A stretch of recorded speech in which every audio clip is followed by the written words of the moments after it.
Polemik donasi Agus Salim dan Pratiwi Novianti sepertinya masih akan terus bergulir. Terbaru, rumah Agus didatangi oleh Kemensos pada Minggu, 1 Desember 2024. Mari Bu, maaf ya keadaannya kayak gini Bu. Dari ini, dari mau ngantar undangan Bu buat hari Rabu. Iya. Bu, ke depan Bu. Iya, lagi itu tangannya lagi sakit juga ya. Maaf ya Bu, keadaannya kayak gini Bu. Udah, Bapak tidur aja.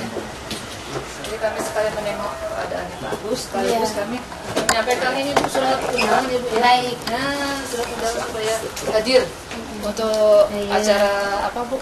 Besok hari Rabu ya. Baik, siap. Iya.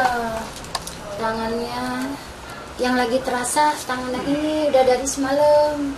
Makanya nggak bisa Kalau bangun. kakinya ini Bu? Iya, kakinya ini. Itu kulitnya sakit juga begini sakit. Ada lukanya kayak udah kering. Nanti Bu kalau misalnya nanti hari Rabu ada apa masalah kendala nanti kami agendanya hanya memberikan klarifikasi aja Pak. Lebih lanjut mengenai apa kondisi yang ada saat ini. Kementerian Sosial bahwa hari ini mereka akan datang, Pak Direktur, Pak Laude Taufik ke rumah Agus. Saya sudah tawarkan apa Agus kita bawa sana, tidak, mereka mau lihat langsung kondisi sosial daripada Agus, di mana rumahnya di sini, apakah layak atau tidak. Mudah-mudahan saya Menteri Sosial ngasih rumah buat Agus daripada dicurigai uangnya untuk dibagi-bagi warisan. Kalaupun Kemensos datang, kalau kemarin Menteri kita anggap belum diberi informasi lengkap gitu, tapi Kementerian ini adalah harus tahu bahwa Agus ini bukan mencari-cari dana, tapi dia dibantu. Nah, oleh karena dia dibantu, ya tidak dibagi-bagi kemana-mana, hanya dialihkan dananya sebagian ke istri, karena Agus juga nggak mikir waktu itu bahwa uang ini harus dilaporkan ke yayasan segala macam. Selain itu, Farhad Abbas mengungkap bahwa Denny Sumargo menelepon Agus dan menawarinya uang sekitar 300 juta rupiah, agar korban penyiraman air keras itu mencabut laporan polisinya. Densu pun menyesal karena tawaran dan usaha terakhirnya itu tidak mendapat respon yang baik. Ia juga sedikit kecewa dengan Novi yang membuka cerita ini ke hadapan publik, saat live dengan Bunda Korla. Gitu. Jangan, Denny Sumargo telepon kan kemarin.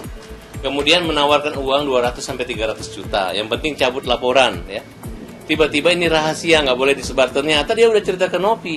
Novi cerita sama internasional. Nah, kemudian sudah tahu ribut, menggiring opini, itu kan jahat gitu. Sebenci apa sih dia sama Agus? Kemarin Densu mengirim surat, menelpon, jangan beritahu pengacara ya, katanya. Jadi hal-hal yang kampungan ini telah dilakukan seorang yang lagi bermasalah hukum dengan saya.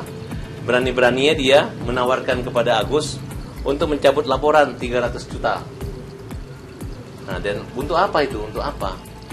Kita lihat, kita pelajari. Kalau memang ini ada indikasi bujuk rayu, itu suap, kita akan laporkan ke korupsi gitu. Agus itu pemilik uang 1,3 miliar. Jadi uang itu ketika masih di tangan donatur, itu dananya di donatur. Tapi di dalam rekeningnya Agus, itu adalah dana Agus. Siapa yang mengambil itu pencuri. Termasuk dinas sosial berani mengambil atau menyita uang itu, kita laporin. Aku dapat informasi dari Bang Denny Sumargo dan juga keluarga terkait, dia udah ditawarin uang untuk pengobatan operasi, dikasih 200 juta. Dia bilang uangnya nggak cukup. Dia mau ke Singapura, dikasih 300 juta, dia masih nggak mau. Siapanya si Agusnya masih nggak mau? Iya, padahal itu uang pribadi dari Bang Denny Sumargo, bukan dari uang donasi. Jadi dikasih duit sama Denny 300, itu udah mentok 300 juta, dia minta 300 juta, itu juga dia nggak mau? Dia nggak mau. Maunya berapa? 10 miliar? Kata dia, itu nggak cukup untuk biaya dia nanti dia pulang ke Aceh, untuk pengobatan di Singapura. Dia mau ke Singapura, nggak mau kayak di Indonesia. Oh ini kadang-kadang juga nih, gak semua harus cerita. Jadi sebenarnya saya memang ada menghubungi keluarga Agus. Karena kenapa saya menghubungi? Karena saya udah tahu gugatan ini akan jalan. Karena gugatan ini datangnya bukan dari saya, kan dari donatur. Saya kasihan. Karena kalau gugatan ini jalan mereka nggak dapat apa-apa kan saya kasihan karena Agus perlu pengobatan. Maka saya dengan uang saya, bukan atas desakan Novi ataupun Pablo atau siapapun. Saya izin sama Pablo sama Novi. Saya bilang, izin ya, gue usaha terakhir deh. Gue bilang, ya, apa bang? Gue coba hubungin mereka, udah gue yang urus semuanya. Lu semua, ya udah masing-masing aja deh. Tapi gue usaha dan gue diizinkan. Dan kemudian gue coba bicara sama mereka, menawarkan pengobatannya, biayanya nanti dari uang saya. Mau nggak?